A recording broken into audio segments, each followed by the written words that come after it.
Everybody wants to see star players. She's a connector. She brings people together. Clark firing and hitting. Clark behind the back and goes right to the window. Wow. She's hard to defend all the time, like not at times. Clark launching and hitting. Clark splashing home a three. Clark the flick ahead. Oh, beautifully done. Touchdown Fever. Clark fires. You bet. And then steps back with the three. Caitlin Clark's official Team USA selection has ignited massive reaction. This wasn't simply another roster reveal. For months, supporters argued she deserved to be included. The Olympic omission sparked widespread criticism. The backlash was relentless. Across every sports debate program, every social media thread, every highlight discussion, the consensus remained consistent. She earned that opportunity. Now she's formally part of Team USA. And the online response indicates something significant is underway. This selection isn't merely about March qualification matches. It represents momentum. It represents course correction. And it may come precisely when the WNBA requires it most. So it looked like the return of Caitlin Clark is over, man. She is headed to Team USA basketball, and we're going to jump right into this thing, man. So the Indiana Fever and many of basketball media people in the news that Caitlin Clark will be returning to the basketball court. Now, this should come as no surprise from anybody. For anybody, bro. The 12-player roster has been released, and I'm excited because you know what that means? Basketball content is coming back, baby. Let's address the essential detail. This is not the Olympic roster. It's the 2026 Women's World Cup qualifying squad. So there's a lot of newness. I think the thing that isn't new is what USA Basketball is, what the goals are, what we want to accomplish, and like how we go about doing that. It's not about like being young, age, or whatever. It's about the opportunity to be here, to represent, and understand that you're a part of something bigger than yourself. Yeah, Kyle! You're going posting? How we doing down here? We guarded? Ready on three, 1, 2, 3, red! Welcome to the new quad. I'm really excited to be here. I hope you are too. The matches take place in March. A demanding schedule. Senegal, Puerto Rico, Italy, New Zealand, Spain. Not every elite player participates in every international competition. Aya Wilson is absent. Sabrina Ionescu is absent. That's standard. Olympic cycles carry greater weight.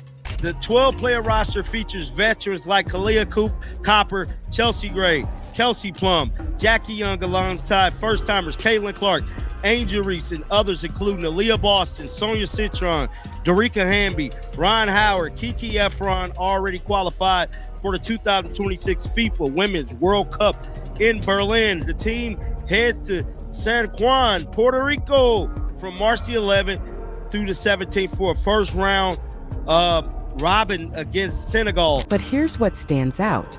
The internet responded as though this were the championship final. Supporters didn't celebrate quietly. They dominated social media platforms. They completely reframed the discussion overnight. What registered as a snub in 2024 now reads as vindication in 2026. And that carries weight because perception generates momentum. This roster isn't slow. It's not constructed around conventional size. It's guard-dominated, rapid, designed to run, designed to shoot. Aaliyah Boston provides interior presence. But the perimeter talent is exceptional. Paige Buchers, Angel Reese, Chelsea Gray, Kelsey Plum, Ryan Howard. This is not a grinded-out lineup. This is pace and spacing. And that's precisely where Caitlin Clark excels. Extended range, rapid processing, transition threes, advanced passes. The structure suits her. But that's also where complications emerge. Because when you assemble a roster like this, someone sits. Does Chelsea Gray start or does Clark? If Clark starts, some supporters claim veterans get undermined. If she doesn't start, the internet erupts again. There is no risk-free decision, and that ensures attention. Now, let's examine something subtle yet significant. When Team USA released the roster graphic, they featured Ryan Howard, Chelsea Gray, and Aaliyah Boston. But not Clark, not Paige, not Angel. Three of the strongest engagement catalysts in women's basketball weren't positioned prominently. And observers took notice because if you want content to trend, you utilize your viral figures. The graphic didn't go viral. The announcement did. That reveals something. Clark doesn't require prominent placement anymore. She is the placement. And that's why this debut feels more substantial than qualifiers. But here's where the narrative pivots. Because while Clark prepares to compete on an international stage, the WNBA is negotiating its future. The collective bargaining agreement remains unresolved. No confirmed developments, no clear resolution, just statements. Frustration, silence. One player acknowledged uncertainty about whether the complete season will proceed. Another suggested the players might be requesting too much. That's not cohesion, that's friction. A player survey showed confidence in a full season hovering around middling. Not alarm, but not assurance either. And here's the reality. Missed contests mean lost revenue. Revenue now connects directly to player compensation. The new revenue-sharing structure changes everything. Every canceled game costs money. That's not hypothetical, that's mathematics. So now consider the timing. Caitlin Clark joins Team USA. The internet explodes. Engagement surges. Global visibility increases. At the precise moment the league is negotiating leverage. That is not an insignificant detail. Clark drives viewership. Viewership drives revenue. Revenue drives negotiation strength. This debut isn't merely basketball. It's leverage. And that's why it feels historic, because it exists at the convergence of talent, timing, and tension. For Clark personally, this moment feels long overdue. Many believe she should have been on the 2024 Olympic squad. That discussion will never completely fade. But now she enters a new phase. Not as a collegiate sensation, not as a polarizing rookie, but as a Team USA guard. That designation transforms perception. International platform, national uniform, organized system, elite teammates, no excuses. And that's what makes March compelling.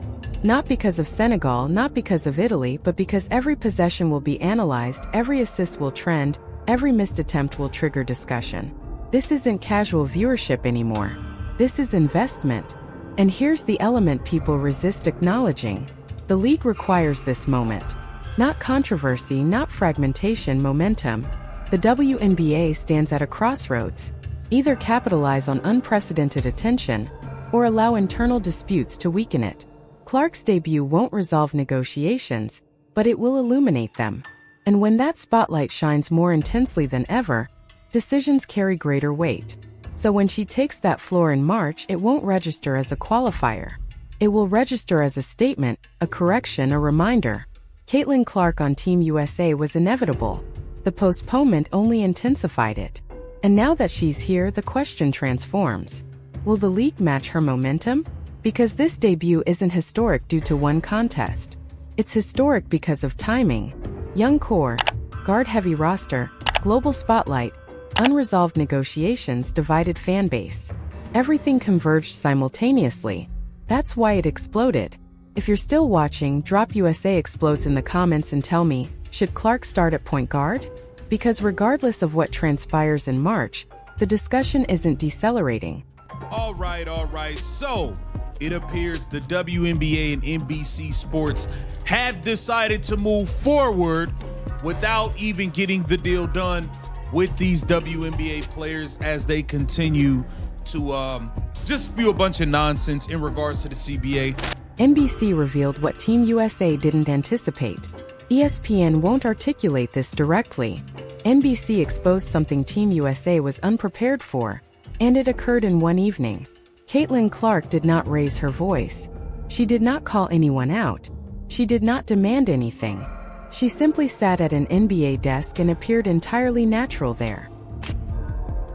We go here, boom, to NBC Sports, okay? And now NBC Sports, what they did is they flexed on them, okay? They flexed on them. Here it says, if you know, you know. If you know, you know. The WNBA is coming to NBC and Peacock. That was the moment everything transformed, because the NBC appearance was intended to be benign. Brief segment. Polite applause. Move forward.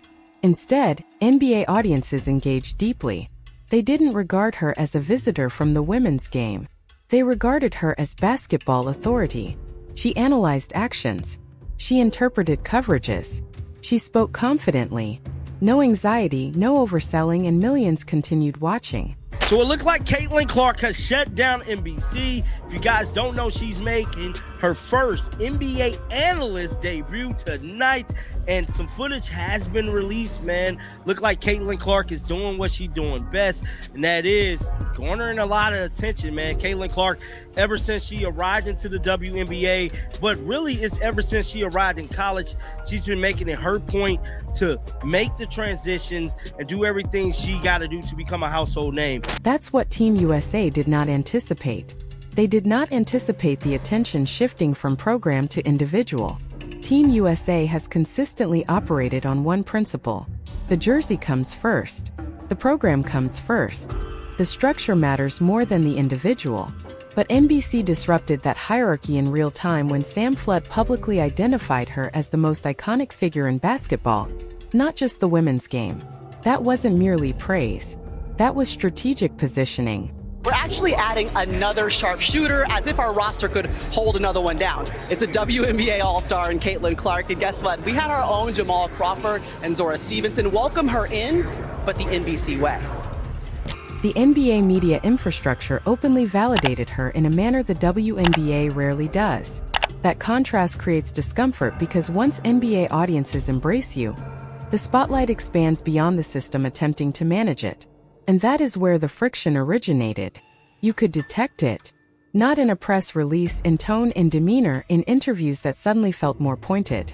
When leadership feels secure, they sound composed. When leadership feels pressure, they constrict. And the more composed Caitlin appeared, the more apparent the contrast became. She didn't respond. She didn't escalate. She returned to workouts, Nike promotions, 5-on-5 sessions, Indiana Fever preparation. Meanwhile, the online conversation shifted. It wasn't about rotations. It wasn't about selections. It wasn't about coaching philosophy. It was about her. That is the exposure. Team USA wasn't collapsing, but it was revealed as unprepared for acceleration. Caitlin Clark represents velocity. Attention moves faster around her. Viewership spikes faster. Narratives develop faster. And institutions constructed on patience don't appreciate acceleration, because acceleration diminishes control. NBC didn't crown her. The audience did. That is the element no program can manage. Once momentum belongs to supporters, you can't redirect it. You can only respond. And response always appears weaker than initiative. This wasn't a scandal. It was a power revelation. The NBA broadcast demonstrated she connects without the program's authorization. That is problematic in a system built on hierarchy. And here's the part people overlook. Supporters don't revolt loudly anymore. They disengage quietly. If they perceive authenticity, they follow it. If they perceive politics, they scroll past it. NBC provided supporters authenticity. That's why the response hit harder than any press conference. This is not about Team USA disliking her. It's about recognizing the spotlight is no longer entirely controllable. And once control diminishes, circumstances don't revert to normal. They adjust quietly. And if this pattern persists, if NBC continues inviting her back, if NBA audiences continue embracing her, then the program will need to adapt to her influence, not the reverse. If you're still watching, drop exposure in the comments. This spring, NBC, Peacock, WNBA. Listen, I hope y'all WNBA players is paying attention. They will replace y'all asses. They have Caitlin Clark.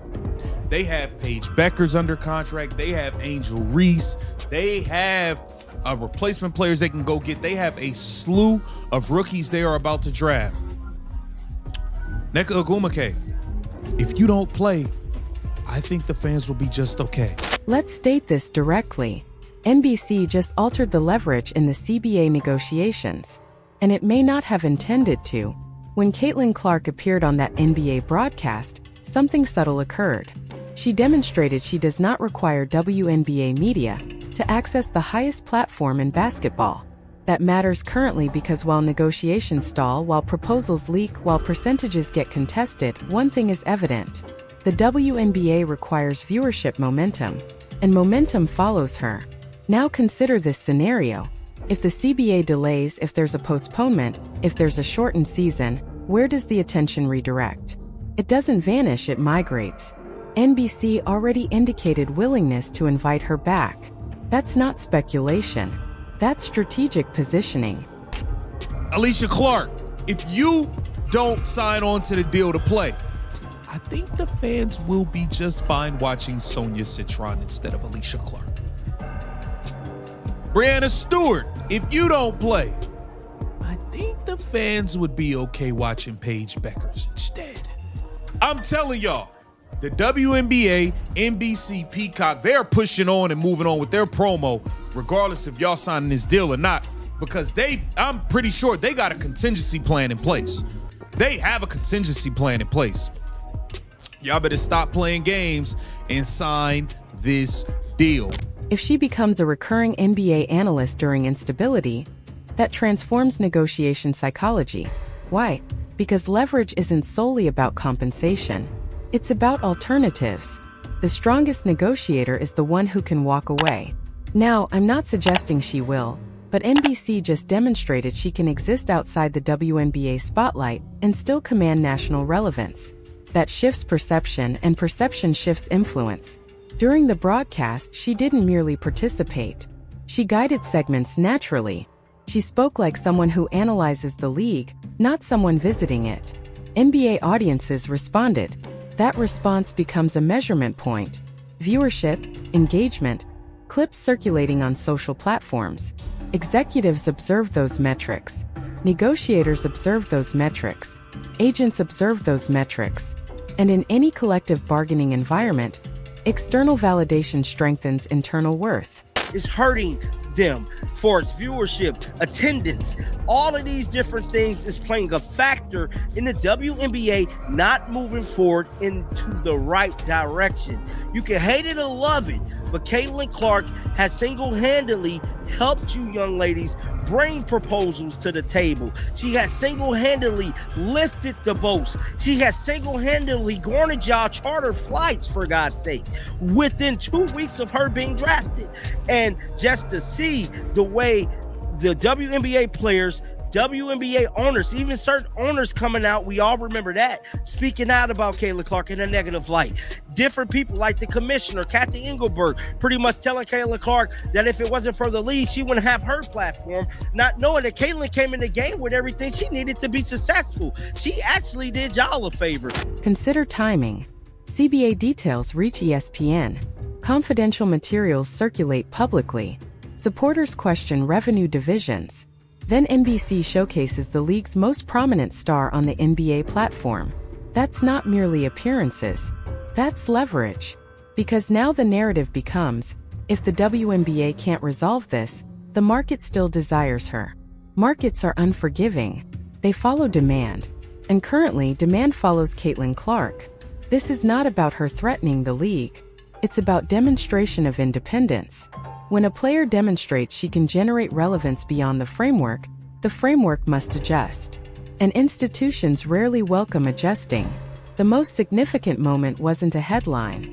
It was composure. She didn't advocate for anything.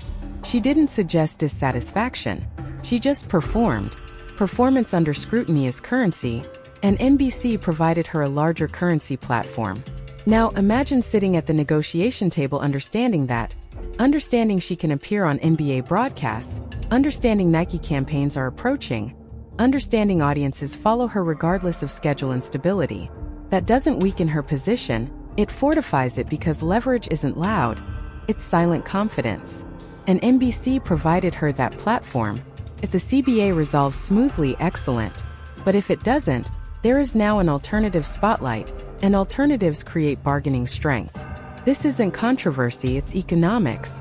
When demand exceeds containment, the value increases. NBC didn't attack the WNBA. It expanded her ecosystem. And once an ecosystem expands, control narrows. If you're still watching, drop leverage in the comments. We're going to talk about Caitlin Clark because she's got a new job. Caitlin Clark has landed herself a new, very high-profile position, and I've been wondering when this was going to happen. I knew at some point, somewhere, with some miscellaneous media outlet, Caitlin Clark would get a gig, and now we know where that gig's going to be, when that gig's going to be, and who that gig's going to be for. After NBC, Caitlin Clark doesn't need the WNBA. That sounds extreme, but remain with me.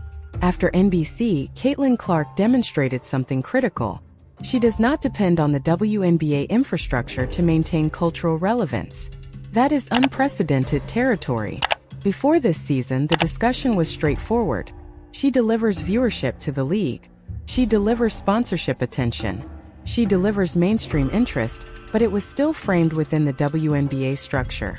NBC dismantled that frame. Caitlin Clark lands new role in basketball during Indiana Fever off-season. You know, I don't know how much. There's no CBA right now. And this, of course, would run through, at least May, in theory. I don't know. We don't have any dates that stretch that far yet. When she sat on an NBA desk and felt natural, it expanded perception. Not women's basketball star. Basketball star. Period. That distinction matters. Because the moment audiences stop compartmentalizing you, your market transforms.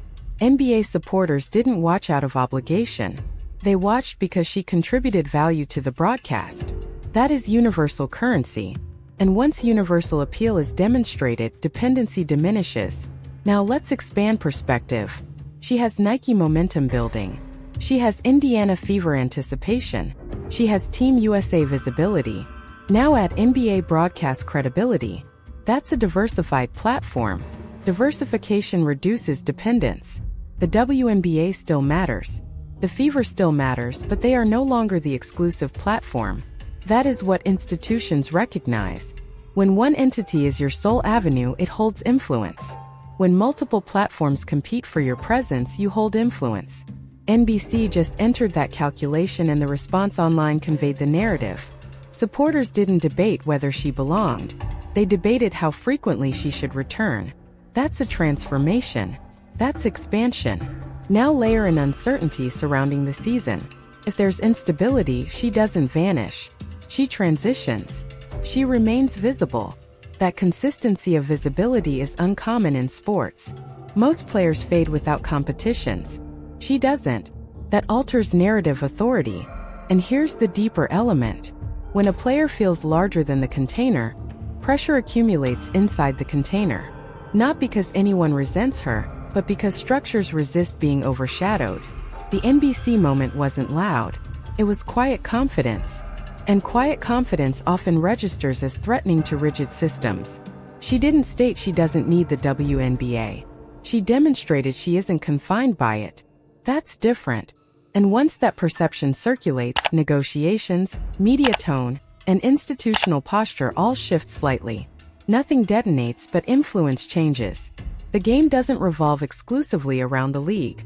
It revolves around attention, and attention currently revolves around her. After NBC, the ceiling expanded, and expanded ceilings reduce dependency. That's not defiance. That's evolution. If you're still watching, drop independent in the comments.